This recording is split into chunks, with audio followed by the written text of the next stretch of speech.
Caminho de Saber é uma escola maravilhosa, onde nós temos uma infraestrutura maravilhosa, tudo de bom, onde os alunos são bem acolhidos, os professores trabalham de uma forma bem dinâmica, tem um diferencial de todas as salas de aula, onde nós temos toda a tecnologia a nosso favor, e eu acho que é um lugar onde a gente se sente bem em casa mesmo. Com relação então à matemática, o que eu posso dizer da Caminho de Saber?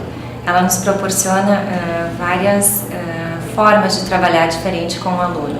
Na sala de aula a gente tem todo o apoio, toda a infraestrutura com relação à lousa, né? Que daí a gente tem vários aplicativos, várias formas de trabalhar de forma dinâmica com eles, atividades, né? Com o aluno participando a todo momento. E nós temos também o Cantinho da Matemática, o nosso laboratório, que é onde a gente vem, então, sair um pouco da questão da infraestrutura, de toda a parte de lousa e vir para cá trabalhar com material concreto, trabalhar mesmo com a mão na massa.